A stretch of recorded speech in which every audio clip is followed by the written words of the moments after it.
আল্লাহ আমার রব, এই রবি আমার সব। দামে দামে তন মনে তারি অনুভব। তোমার দুনিয়াতে আমি যেদিকে তাকাই, অথই নিয়ামতে ডুবে আছি সবাই। পাক পাখালির গানে শুনি তসবি কালো রব, তসবি কালো রব। আল্লাহ আমার রব, এই রবি। আসসালামু আলাইকুম, আলহামদুলিল্লাহ, আসসালাতু ওয়াসসালাম আলা রাসূলিল্লাহ। প্রিয় দর্শক, আপনারা যারা দেশে আছেন প্রবাসে, সবাইকে জানাই অনেক অনেক প্রীতি ও শুভেচ্ছা। শুরু হলো এনটিভি আয়োজিত এবং লাভ হইল নিবেদিত অনুষ্ঠান আপনার জিজ্ঞাসা। আপনাদের সাথে আছি আমি জয়নুল আবেদিন আজাদ। আর আপনাদের মনে জাগা প্রশ্নের জিজ্ঞাসার জবাব দিচ্ছেন বিশিষ্ট আলেম ডক্টর মোহাম্মদ সাইফুল্লাহ। আসসালামু আলাইকুম ওয়া রাহমাতুল্লাহি ওয়া বারাকাতুহু। প্রিয় দর্শক, চলুন তাহলে জিজ্ঞাসার জগতে। প্রিয় দর্শক, আজকে 21শে ফেব্রুয়ারি। আমরা জানি 21শে ফেব্রুয়ারি আমাদের জাতীয় জীবনে একটি গুরুত্বপূর্ণ দিন। একসময় এই দিনটিকে শহীদ দিবস বলা হতো, ভাষা দিবস বলা হতো, এবং বর্তমান সময়ে এই দিবসটিকে আন্তর্জাতিক মাতৃভাষা দিবস হিসেবে উচ্চারণ করা হয়, পালন করা হয়। আমরা জানি ইসলাম একটি পরিপূর্ণ জীবন বিধান এবং মানুষকে আলোর পথে, সঠিক পথে পরিচালিত করার জন্য মহান আল্লাহ পবিত্র কোরআন নাজিল করেছেন এবং নবী সাল্লাল্লাহু আলাইহি ওয়াসাল্লাম কোরআনের সে বার্তাকে আলোকে প্রচার করেছেন এবং যাপিত জীবনে তা কায়েম করেছেন, প্রতিষ্ঠা করেছেন, মানুষকে নির্দেশনা দিয়েছেন। 21শে ফেব্রুয়ারির সাথে ভাষার বিষয়টি যেভাবে জড়িয়ে আছে, তা আমাদের মধ্যে একটি প্রশ্ন জাগতে পারে, ভাষার মতো এই গুরুত্বপূর্ণ বিষয়ে পবিত্র কোরআনে কি কিছু বলা হয়েছে? আর নবী সাল্লাল্লাহু আলাইহি ওয়াসাল্লাম ভাষার বিষয়টিকে, মাতৃভাষার বিষয়টিকে কিভাবে দেখেছেন, কিভাবে গুরুত্ব দিয়েছেন এবং তার নির্দেশনা কী ছিল? এসব বিষয়ে আমাদের মধ্যে অনেক প্রশ্ন, অনেক জিজ্ঞাসা। আসুন আমরা আজকে এসব বিষয়ে কিছু কথা বলি, কিছু জানার চেষ্টা করি। শুরুতেই ডক্টর মোহাম্মদ সাইফুল্লাহ, আপনার কাছে জানতে চাইব এই ভাষার বিষয়টিকে ইসলাম কতটা গুরুত্ব দিয়েছে? আল্লাহ সুবহানাহু ওয়া তাআলা মানুষদেরকে সৃষ্টি করেছেন, আর আল্লাহ রাব্বুল আলামিন আদম সন্তান এবং মানুষদেরকে আল্লাহ সুবহানাহু ওয়া তাআলার এই বিশাল সৃষ্টি জগতের উপর সম্মানিত করেছেন যে কয়েকটি বিশেষ বৈশিষ্ট্য বা বিশেষত্বের মাধ্যমে। এর অন্যতম একটি বিশেষত্ব হচ্ছে মানুষের ভাষা। এই যে ভাষার সৌন্দর্য এবং মানুষ তার মনের ভাবকে যেভাবে খুশি সেভাবে স্বাধীনভাবে প্রকাশ করতে পারে, এটা আল্লাহ রাব্বুল আলামিন এর মাধ্যমে মানুষদেরকে সম্মানিত করেছেন এবং সৃষ্টি জগতের উপর শ্রেষ্ঠত্ব দিয়েছেন। ফলে আমরা দেখতে পাই আল্লাহ সুবহানাহু ওয়া তাআলা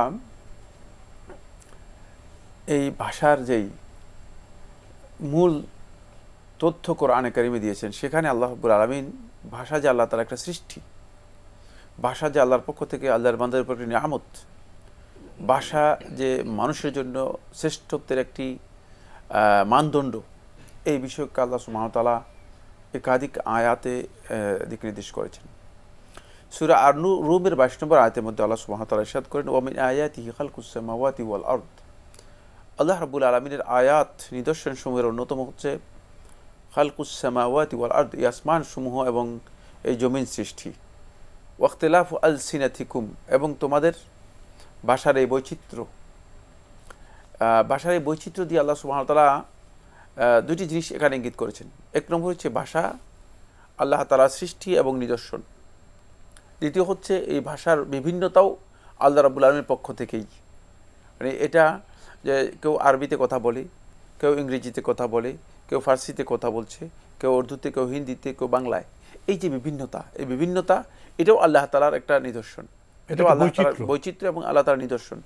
এই জন্য সূরা আর-রুমের 22 নম্বর আয়াতে আল্লাহ সুবহানাহু ওয়া তাআলা কথা বলছেন যে ওয়াখতিলাফি আলসিনাতিকুম, আর তোমাদের এই যে ভাষার যে বৈচিত্র্য বিভিন্নতা এটাও আল্লাহ তাআলার নিদর্শনের অন্যতম। ওয়া আলওয়ানিকুম, আরেকটি বিষয় হচ্ছে তোমাদের এই যে রঙের বৈচিত্র্য, কেউ সাদা, কেউ একেবারে সাদা, কেউ কালো, কেউ একবারে কুচকুচে কালো, বিভিন্ন মানে কালার, বিভিন্ন বর্ণ বৈচিত্র্য যেটা আল্লাহ সুবহানাহু ওয়া তাআলা দিয়েছেন। এই যে বর্ণ বৈচিত্র্য এটাও আল্লাহ তাআলার একটি নিদর্শন। এটা প্রথমে আল্লাহ রাব্বুল আলামিন সূরা আর-রুমের 22 নম্বর আয়াতে আল্লাহ সুবহানাহু ওয়া তাআলা প্রথমে বলেছেন ওয়া মিন আয়াতিহি, এটা আল্লাহ তাআলার আয়াতসমূহের অন্যতম।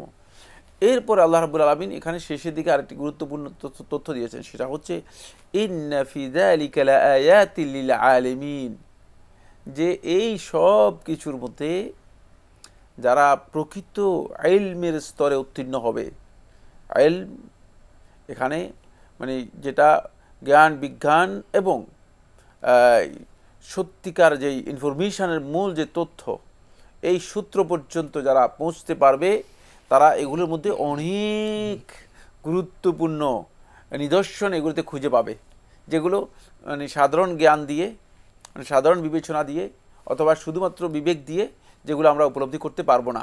এই জন্য আল্লাহ সুবহানাহু ওয়া তাআলা বলেছেন যদি সত্যিকার আলেম হতে পারে, আলেম বলতে এখানে বোঝানো হচ্ছে যে জ্ঞান বিজ্ঞানের যেই মানে উৎকর্ষ সাধিত হয়েছে এগুলোর সম্পর্কে যাদের কাছে সমস্ত ইনফরমেশন থাকবে, যার কাছে মানে বাহ্যিক এবং আল্লাহর পক্ষ থেকে অবতীর্ণ যে ইনফরমেশন সবগুলো যার কাছে থাকবে, সেই ব্যক্তিগুলো এখানে অনেক নিদর্শন এখান থেকে বের করতে পারবে। যদি আমরা বাহ্যিক সাধারণভাবে মানে এগুলোকে বিবেচনা করি তাহলে আমরা দেখব যে আল্লাহ সুবহানাহু ওয়া তাআলা এখানে কি মানে বিশাল আল্লাহ তাআলার কুদরত রেখে দিয়েছেন। আপনি খুব ভালো করে খেয়াল করুন যে গোটা মাখলুকাতের, আপনি যদি বিড়াল দেখেন সমস্ত পৃথিবীর সমস্ত বিড়ালের ভাষা এক। আপনি যদি কুকুর দেখেন, কুকুর বাংলাদেশেও ঘেউ ঘেউ করতেছে, ইংল্যান্ডেও ঘেউ ঘেউ করতেছে, আমেরিকাতেও ঘেউ ঘেউ করতেছে, আরবে ঘেউ ঘেউ করতেছে। এর লফজের মধ্যে কোনো পরিবর্তন নেই, ভাষার মধ্যে কোনো পরিবর্তন নেই। কিন্তু বাংলাদেশে আপনি যদি কুমিল্লায় থাকেন একটু, আর একটু যদি সামনে আপনি আর একটু মানে কী বলে উত্তর দিকে যান তাহলে ব্রাহ্মণবাড়িয়ায় আরেক ধরনের, আর একটু উত্তর দিকে সিলেটে যান দেখবেন যে আরেক ধরনের বক্তব্য, আরেক ধরনের কথা বলছে। এই যে বৈচিত্র্য, এটা যে কেন আল্লাহ সুবহানাহু ওয়া তাআলা দিয়েছেন এটি গবেষণার বিষয়, মানে এই আলাদা একটি মৌলিক বিষয় যেখানে গবেষণা করার প্রয়োজন আছে, এই জন্যই আল্লাহ সুবহানাহু ওয়া তাআলা এটা আলাদা করেছেন, আলাদা করে দিয়েছেন। তো আমাদের কমন যে কথা সেটা হচ্ছে আমরা বাংলাদেশি হিসেবে বাংলাদেশিদের সকলেরই ভাষা বলা যেতে পারে যে এটা বাংলা ভাষা। ফলে আল্লাহ রাব্বুল আলামিনের সুন্নাত হচ্ছে এক্ষেত্রে গুরুত্বপূর্ণ দুটি। এক নম্বর সুন্নাহ হচ্ছে আল্লাহ সুবহানাহু ওয়া তাআলার, যে আল্লাহ সুবহানাহু ওয়া তাআলা আল্লাহর পক্ষ থেকে হেদায়েতের জন্য যুগে যুগে যত নবী এবং রাসূলদেরকে প্রেরণ করেছেন তাদেরকে তাদের মাতৃভাষায় আল্লাহ রাব্বুল আলামিন পাঠিয়েছেন। মাতৃভাষায় ওই জাতির ভাষা দিয়ে ওই জাতির কাছে, স্বজাতির কাছে তাদের ভাষায় আল্লাহ রাব্বুল আলামিন নবী এবং রাসূলদেরকে প্রেরণ করেছেন। সূরা ইব্রাহিমের 4 নম্বর আয়াতে এই বিষয়টি আল্লাহ সুবহানাহু ওয়া তাআলা ইরশাদ করেছেন, ওয়া মা আরসালনা মির রাসূলিন মিন ক্বাবলি ইল্লা বিলিসানি কওমিহি লিইয়ুবায়্যিনা লাহুম, যে ওয়া মা আরসালনা মির রাসূল, যত রাসূল আমি প্রেরণ করেছি। তাহলে বোঝা গেল যে এটা সুন্নাহ আল্লাহ তাআলার, মানে শুধুমাত্র এক ক্ষেত্রে হয়েছে এমন নয়, হঠাৎ করে হয়ে গিয়েছে এমন নয়, এটা আল্লাহ রাব্বুল আলামিন মানে আল্লাহর পক্ষ থেকে একটা প্রি প্ল্যান্ড ওয়েতে সেটা হয়েছে, এটাই যথাযথ পরিকল্পনা, এটাই পরিকল্পনা। সেটা হলো ওয়া মা আরসালনা মির রাসূলিন ইল্লা বিলিসানি কওমিহি, ওই স্বজাতির ভাষা দিয়ে তাকে প্রেরণ করা হয়েছে। কারণ হচ্ছে লিইয়ুবায়্যিনা লাহুম, যাতে করে আল্লাহ তাআলার পক্ষ থেকে যে মেসেজ তাদের কাছে নবী এবং রাসূলগণ নিয়ে এসেছেন সেই মেসেজটুকু তারা স্পষ্ট করে তাদেরকে বুঝাতে পারে। কারণ আমাদের কাছে যদি এমন কোনো মেসেঞ্জার আসতো যে মেসেঞ্জারের ভাষা আমরা বুঝতাম না, তাহলে তো আমরা বুঝতে অক্ষম হয়ে যেতাম, যেমন কমিউনিকেশন হতো না, যোগাযোগ হতো না। ফলে আল্লাহ সুবহানাহু ওয়া তাআলা প্রত্যেকটি জাতির কাছে নবী এবং রাসূলকে প্রেরণ করেছেন তাদের ভাষা দিয়ে, ওই স্বজাতির ভাষা দিয়ে। এখানে মাতৃভাষার গুরুত্ব মানে আল্লাহ রাব্বুল আলামিন এদিকে ইঙ্গিত করেছেন যে, কারণ আল্লাহ সুবহানাহু ওয়া তাআলা এই যে মানুষকে সৃষ্টি করেছে, সৃষ্টির মধ্যেই তার ভাষাটুকু রয়ে গিয়েছে, তার সৃষ্টির সাথে তার ভাষা রয়ে গিয়েছে। ফলে আমরা দেখতে পাই যে মায়ের কাছে মানে একটা শিশু যখন বড় হয়, এই শিশুটা কি প্রতিদিন কি শব্দ শিখে কিনা, আর মা কি বসে বসে তাকে শব্দ শিখা কিনা, কোথাও আমরা দেখি নেই। মানে হয়তো কিছু পড়ালেখা, মানে কিছু জিনিস এটা কেটি এভাবেই শিখে যায়। কারণ যেহেতু আল্লাহর সৃষ্টি, আল্লাহ রাব্বুল আলামিন তাকে শিখিয়ে দেয়। ফলে দেখা যাচ্ছে যে তার ভাষা যখনই সে ভাষা তার ফুটে গিয়েছে, মুখে যখন কথা এসে গিয়েছে, তখন সে ওই মায়ের ভাষাকে রপ্ত করতে তার জন্য আর অনেক বেশি সময় প্রয়োজন হয় না। প্রত্যেকটা শব্দ অথবা প্রত্যেকটা মানে বস্তুর নাম তাকে শিখিয়ে দিতে হবে, বলতে হবে, এরকম হয় না। মানুষ তো পরিবেশ থেকেই স্বাভাবিকভাবে শিখে যায়। এটা এই জন্য আল্লাহ সুবহানাহু ওয়া তাআলা দিয়েছেন, যাতে করে মানুষগুলো সত্যিকারভাবে নিজেদের বিবেক দিয়ে, বিবেচনা দিয়ে আল্লাহ রাব্বুল আলামিনের পক্ষ থেকে যে কথাগুলো মানুষের জন্য আসছে সেটাকে মানুষ কি করতে পারে, গ্রহণ করতে পারে। দ্বিতীয় নম্বর আল্লাহ তাআলার আরেকটি সুন্নাহ হচ্ছে যেটা, সেটা হলো এই যে আল্লাহ সুবহানাহু ওয়া তাআলা যত কিতাব অবতীর্ণ করেছেন, কিতাবগুলো আল্লাহ রাব্বুল আলামিন যে জাতির কাছে যে কিতাব এসেছে, সেই জাতিকে আল্লাহ সুবহানাহু ওয়া তাআলা ওই জাতির ভাষায় কিতাবটা দিয়েছেন, যাতে করে তারা আল্লাহ তাআলার মেসেজটা তারা বুঝতে পারে। সর্বশেষ কিতাব আল্লাহ সুবহানাহু ওয়া তাআলা অবতীর্ণ করেছেন, যেহেতু রাসূল সাল্লাল্লাহু আলাইহি ওয়াসাল্লাম আরবি এবং রাসূল সাল্লাল্লাহু আলাইহি ওয়াসাল্লাম আরবের কুরাইশ গোত্রে জন্মগ্রহণ করেছেন, রাসূল সাল্লাল্লাহু আলাইহি ওয়াসাল্লামকেও তাদের ভাষা দিয়েই রাসূল সাল্লাল্লাহু আলাইহি ওয়াসাল্লামকে প্রেরণ করেছেন। আর আল্লাহ সুবহানাহু ওয়া তাআলা যাতে করে রাসূলুল্লাহ সাল্লাল্লাহু আলাইহি ওয়াসাল্লাম এই মেসেজগুলো কিয়ামত পর্যন্ত মানুষের কাছে রেখে যেতে পারেন, এই জন্য রাসূল সাল্লাল্লাহু আলাইহি ওয়াসাল্লামকে আল্লাহ রাব্বুল আলামিন আল্লাহর এই মেসেজগুলো যাতে করে সবাইকে এটা বুঝাই দিতে পারেন, সবাইকে রাসূল সাল্লাল্লাহু আলাইহি ওয়াসাল্লাম বুঝিয়ে দিয়েছেন। পরে দেখা গিয়েছে যে রাসূল সাল্লাল্লাহু আলাইহি ওয়াসাল্লামের সময়ে মানে আশেপাশে যেই দেশগুলো ছিল, আপনি রোমের কথা বলেন, ফারস্যের কথা বলেন, আপনি সবগুলোরই আশেপাশে যারা ছিল তারা সবাই কিন্তু আল্লাহ রাসূল সাল্লাল্লাহু আলাইহি ওয়াসাল্লামের কাছে গিয়ে এই মেসেজগুলো মানে কম বেশি কি করেছে, আয়ত্ত করে নিয়েছে। ফলে পরবর্তীতে যাতে করে তারা অন্যদের কাছে আল্লাহ রাসূল সাল্লাল্লাহু আলাইহি ওয়াসাল্লামের মেসেজগুলো পৌঁছাতে পারে। যেহেতু আল্লাহ সুবহানাহু ওয়া তাআলা একই কিতাব আল্লাহ রাব্বুল আলামিন বিভিন্ন ভাষায় অবতীর্ণ করবেন না, আল্লাহ সুবহানাহু ওয়া তাআলা এক ভাষায় অবতীর্ণ করেছেন।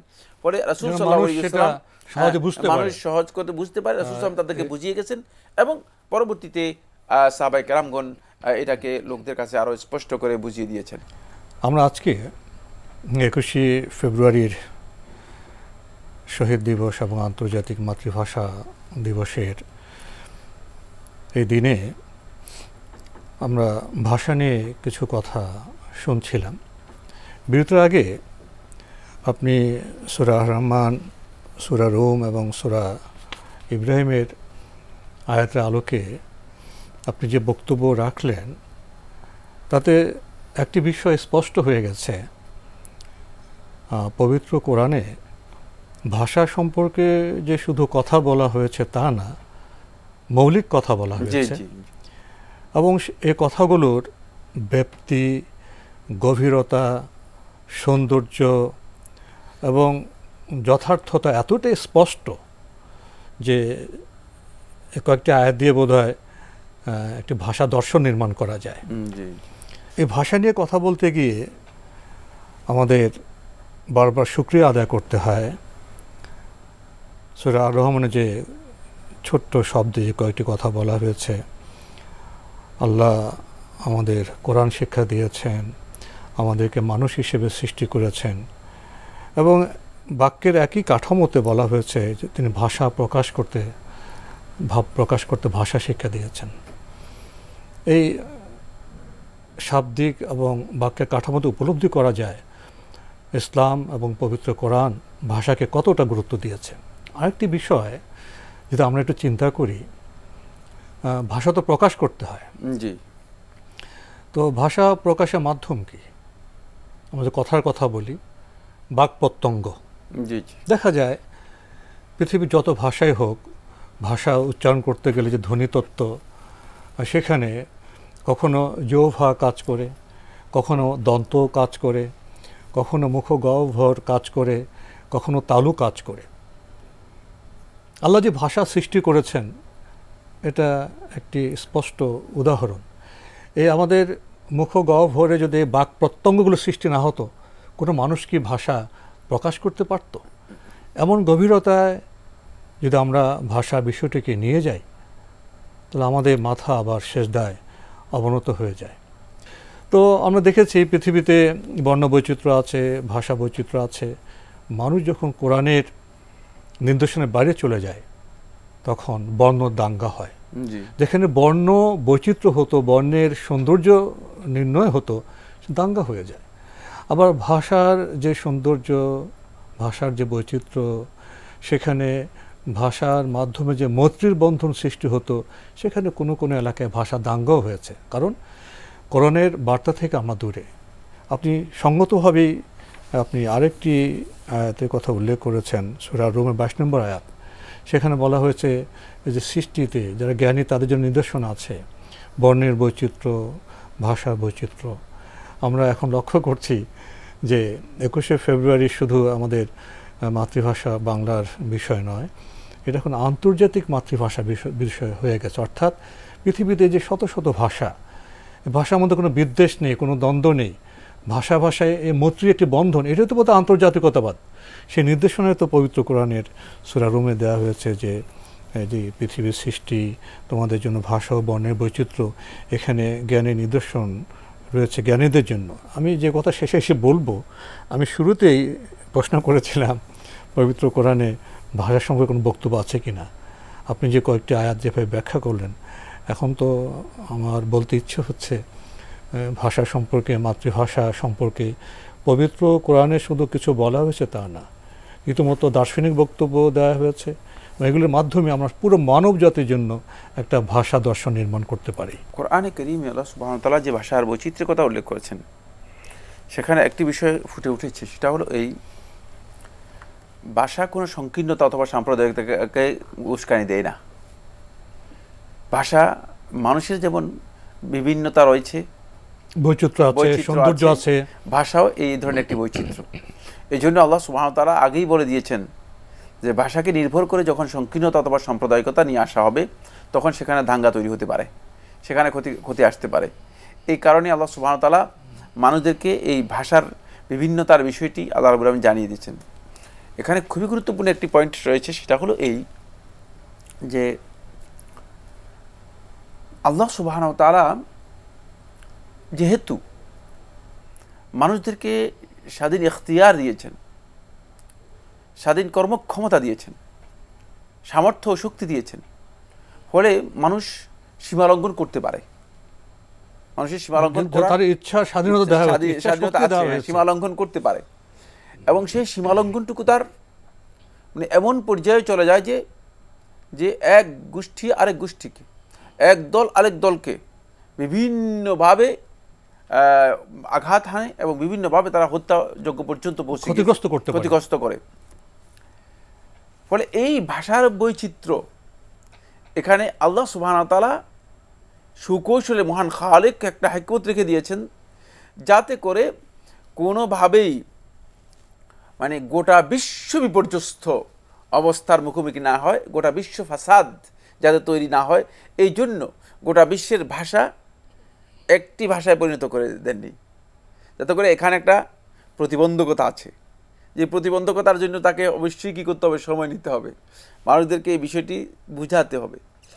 এই কারণে আল্লাহ সুবহানাহু ওয়া তাআলা কোরআনের অন্য আয়াতের মধ্যে সূরা বাকারার মধ্যে আল্লাহ তাআলা বলেছেন, ওয়ালাউলা দাফউল্লাহি নাস বা'দাহুম বিবা'দিন লাফাসাদাতিল আরদু, যদি কিছু সংখ্যক মানুষকে কিছু সংখ্যক মানুষ দিয়ে আমি ঠেকিয়ে না রাখতাম, তাদের প্রতিকার না করতাম, তাহলে গোটা পৃথিবীতে তারা বিপর্যয় তৈরি করে নিত।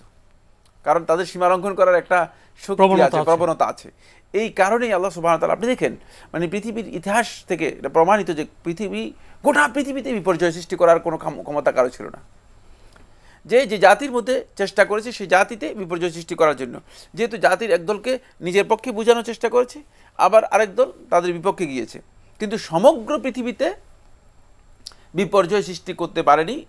এটা হচ্ছে ভাষার সবচেয়ে বড় একটি বিশেষত্ব, যে আল্লাহ সুবহানাহু ওয়া তাআলা এর মাধ্যমে মানুষদেরকে মানে সেভ করেছেন, হেফাজত করেছেন, যাতে মানুষ পরস্পরের প্রতি বিদ্বেষ পরায়ণ না হয় এবং একে আরেকজনের এক দল আরেক দলের ক্ষতি করতে না পারে। আপনি পৃথিবীর যত ভাষায় শিক্ষা গ্রহণ করুন না কেন, যখন আপনি মাতৃভাষায় আপনি যখন বিষয়গুলোকে নিয়ে আসবেন, তখন আপনার মনে হবে যেন মানে আপনার বিষয়টি আত্মস্থ করা, মানে আপনার অন্তরে স্থান দেয়া, এটা এত সহজ, মানে অন্যটা আপনাকে যেহেতু বুঝতে হলে আপনার ব্রেন প্রথমে এটাকে ট্রান্সলেট করবে, তারপরে আপনাকে বুঝাবে। কিন্তু মাতৃভাষার জন্য মাতৃভাষার জন্য ট্রান্সলেটরের কোনো বাধা নেই, যেহেতু এটি অন্তরে সহজভাবে নদীর মতো। এই জন্য মাতৃভাষা হচ্ছে স্বভাবজাত সৃষ্টিগত ভাষা। এটা আল্লাহর পক্ষ থেকে একটি গুরুত্বপূর্ণ নিয়ামত। এটা যারা বুঝবে না তারা মূলত মাতৃভাষাকে সত্যিকার মূল্যায়ন করতে পারবে না। ভাষা প্রসঙ্গ তো আপনার আরো অনেক কথা ছিল, কিন্তু সময়ের কারণে আমাদের আজকে এখানে শেষ করতে হচ্ছে। আপনাকে অনেক ধন্যবাদ। আপনাকে অশেষ ধন্যবাদ। প্রিয় দর্শক, আমরা দেখছিলাম এনটিভি আয়োজিত এবং লাভহিলু নিবেদিত অনুষ্ঠান আপনার জিজ্ঞাসা। আমাদের অনুষ্ঠান আপনারা এনটিভি অনলাইনেও দেখতে পারবেন। ভিজিট করুন www.ntvbd.com। এছাড়া ইউটিউবে এবং ভেরিফাইড ফেসবুক পেজে অনুষ্ঠান দেখতে পারবেন। প্রিয় দর্শক, 21শে ফেব্রুয়ারিতে শহীদ ও আন্তর্জাতিক মাতৃভাষা দিবসের এই দিনে আমরা ভাষা সম্পর্কে পবিত্র কোরআনের আলোকে কিছু কথা বলার চেষ্টা করেছি। আমরা জেনেছি ভাষা মহান আল্লাহর একটি বড় নিয়ামত। আমরা ভাষার মাধ্যমে নিজেকে প্রকাশ করি। ভাষা না থাকলে আমরা বোবা হয়ে যেতাম। বোবা মানুষ কি প্রগতির পথে, সমৃদ্ধির পথে, সৃজনশীল পথে এগোতে পারত? তাই ভাষাকে কোরআন এতটা গুরুত্ব দিয়েছে। আমরা আরও জেনেছি যে মাতৃভাষার গুরুত্ব। মহান আল্লাহ প্রত্যেক নবী রাসূলকে তাদের স্বজাতির ভাষাভাষী করে পাঠিয়েছেন উত্তমভাবে ব্যাখ্যা করার জন্য। তাই জ্ঞানকে উপলব্ধি করতে হলে, নিজের মতামতকে প্রকাশ করতে হলে আমাদের মাতৃভাষা চর্চা করতে হবে। মাতৃভাষাই আমাদের জন্য সহজ, বলতে সহজ এবং বুঝতেও সহজ। তাই মাতৃভাষাকে আমাদের গুরুত্ব দিতে হবে, মাতৃভাষার চর্চা করতে হবে, সঠিক উচ্চারণ জানতে হবে, ধ্বনিতত্ত্ব আমাদের উপলব্ধি করতে হবে। এই যে বিচিত্র ভাষা, অনেক ভাষা, ভাষায় কি কোনো দ্বন্দ্ব হবে? না। আন্তর্জাতিক মাতৃভাষা দিবস আমাদের বলেছে যে নির্দেশনা আমরা পবিত্র কোরআনে সূরা রুমের 22 নম্বর আয়াতে পেয়েছি।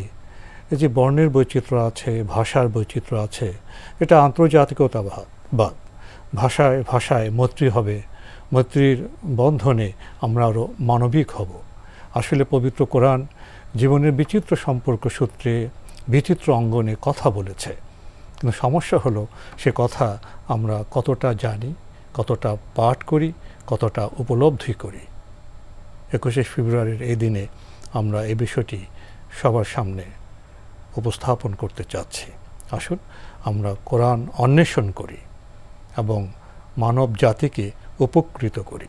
প্রিয় দর্শক, মহান আল্লাহ আমাদের সবাইকে নিরাপদে রাখুন, রাখুন শান্তিতে। আসসালামু আলাইকুম। আল্লাহ আমার রব, এই রবি আমার সব, দামে দামে তুন মনে তারি অনুভব।